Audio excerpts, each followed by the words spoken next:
All right, you finally gone gluten-free, but you're still tired. Well, here's the deal. Adrenal fatigue might be impacting your energy, especially if you're gluten sensitive or have celiac disease. In this next video, we're gonna break it all down and show you how to balance your adrenals for more energy, especially when gluten's your issue.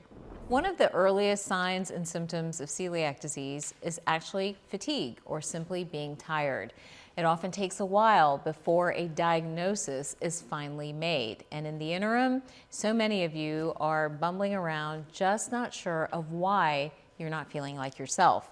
In this next video, we're going to talk about adrenal fatigue and celiac disease and how the two are intricately connected, both often presenting with similar signs and symptoms. All right, let's get into it. Celiac disease, again, is a genetic diagnosis or a diagnosis made on colonoscopy.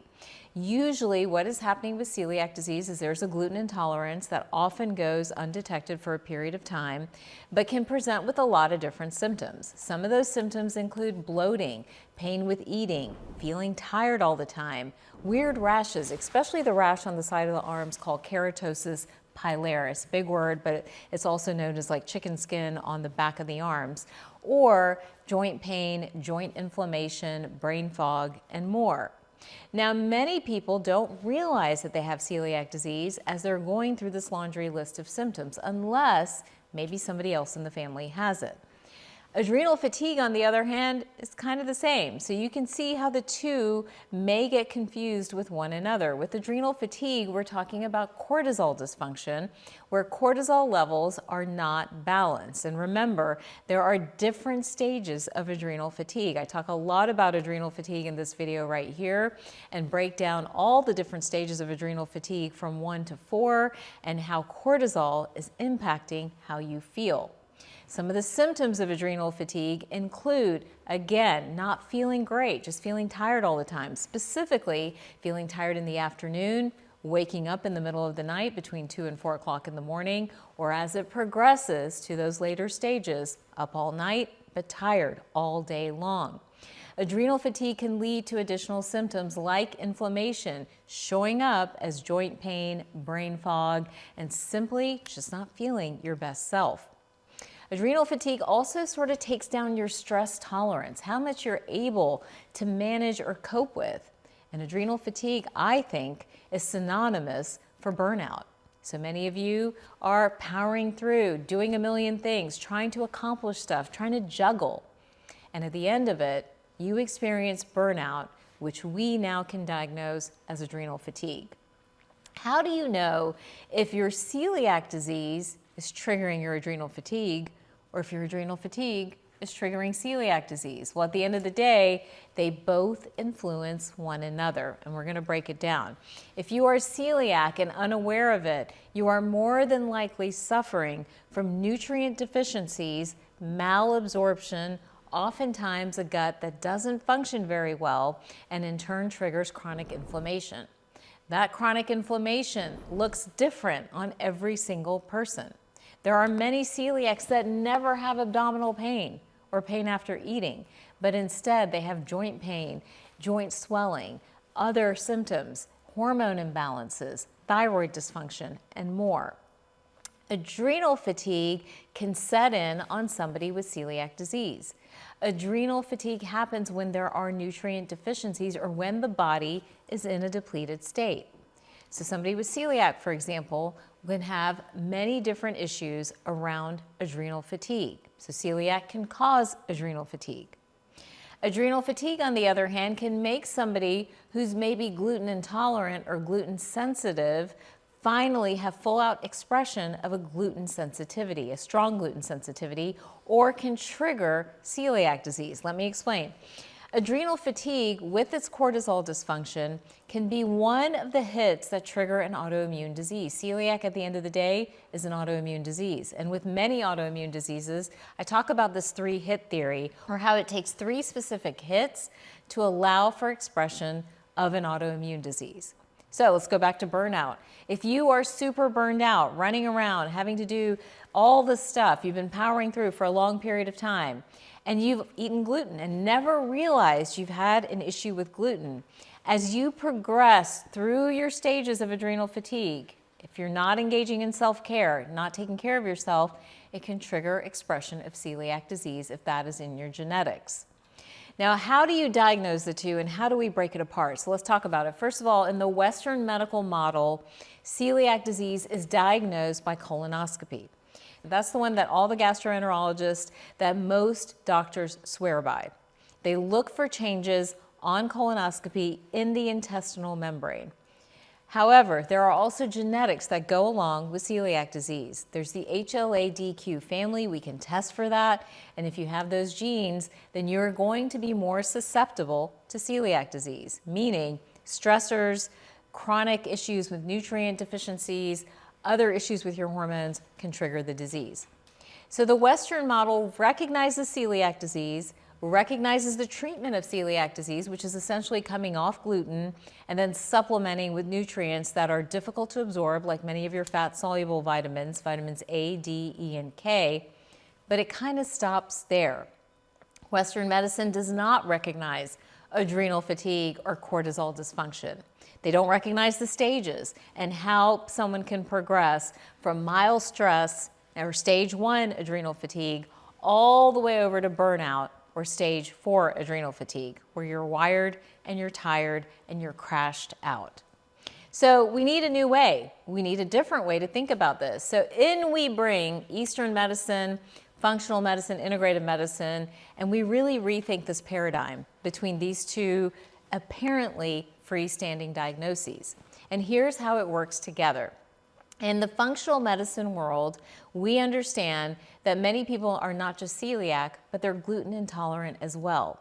And that denuding or that wearing away of the intestinal membrane leads to more nutrient deficiencies, which in turn leads to hormone imbalances and lower stress thresholds, hence adrenal fatigue.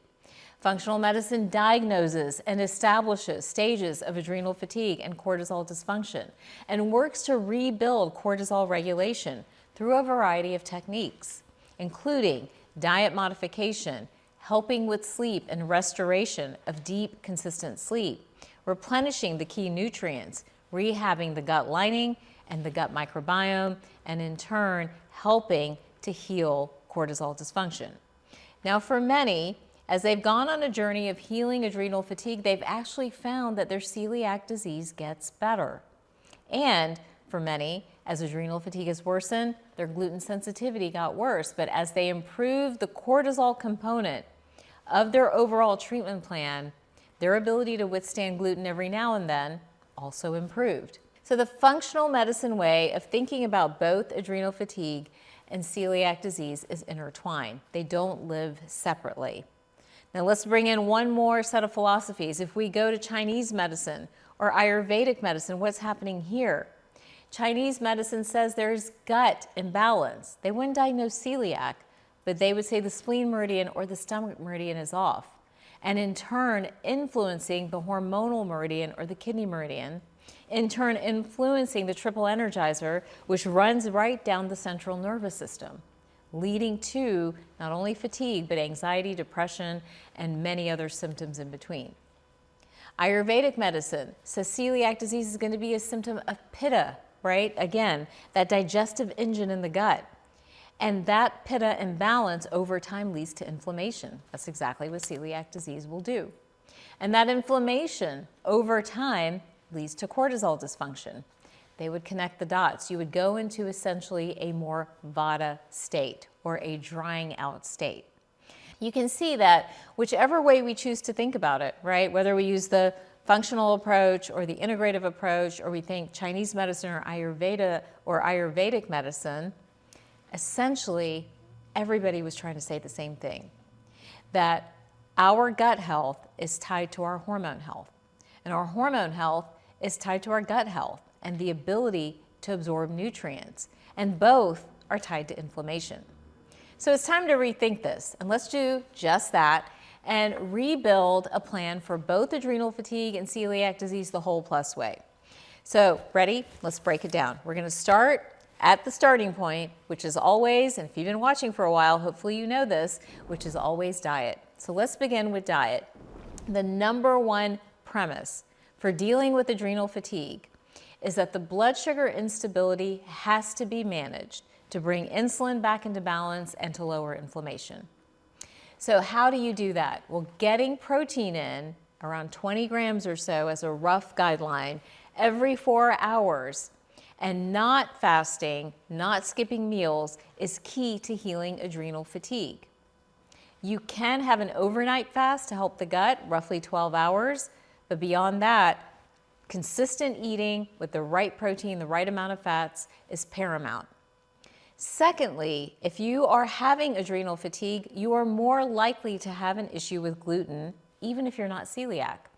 So going ahead and removing gluten from the diet, because it's hard on the gut and it wears away at that leaky gut or that gut lining, really impacting nutrient absorptions. So go ahead in your diet plan and let's take gluten out. I know it's hard, I get it, but as you start to learn the gluten-free grains, you realize that you're really not as limited as you thought you were. Some of the grains that are tolerated in this diet include things like buckwheat or amaranth or teff or even quinoa, if your belly can handle it. So eating consistently, adding in gluten-free grains, but taking out gluten are keys to managing adrenal fatigue and celiac first through diet. Supplementation is the next place to go. And now what we want to do is really help the gut to get back into balance and help cortisol dysfunction to help the adrenal fatigue component of this. So I love using glutamine to rehab the gut lining, probiotics to balance out the microbiome, and in turn, using things to help manage cortisol. I may use my sleep savior to help you fall asleep and stay asleep. It has magnolia bark in it, which regulates cortisol. Or ashwagandha to help as well as an adaptogen in the whole stress equation and cortisol management piece. In addition to that, we know that both conditions, both adrenal fatigue and celiac, lend themselves to a B vitamin and magnesium deficiency. So oftentimes we'll add the B vitamins in, we'll add magnesium in, because these are nutrients that are getting depleted. Now, as your body is healing, as the gut's healing, the nutrients are getting replenished, you're starting to feel better. Maybe you're not as tired. Maybe you're not crashing at 2 o'clock in the afternoon. Maybe you're finally able to sleep through the night. But sometimes the plan does not end there, and we have to add more in to help with the cortisol component and to help in general with balancing the gut. Remember, the gut hormone inflammation pattern is all connected. So where do we go next? You could work on cortisol, adding in yoga, a massage, acupuncture, craniosacral therapy, a good sound bath. But basically what you want is something that you do 10 to 20 minutes a day and something that you do maybe 1 to 2 hours a week, which is usually appointment-based. It's a great way of trying to slowly get cortisol to get back into balance. Cortisol, remember, is supposed to be high in the morning and then gradually come down throughout the rest of the day. And with this work between diet and supplements and herbal remedies and adaptogens and then mind-body techniques, it does happen. It just doesn't happen overnight. So what do? Well, in the interim, you may need some hormone support, you may need some pharmaceutical support, and let's talk about what that might look like. You may need some bioidentical progesterone to support your hormones. You may need some testosterone if that level is falling too low. And if you're a woman deeper into perimenopause dealing with some of this, sometimes you need a little bit of estrogen as well. And for both men and women, the thyroid becomes a really important part of this conversation, because oftentimes gluten will attack the thyroid, and that in turn will lead to hypothyroidism or Hashimoto's disease when it comes to celiac or gluten sensitivity.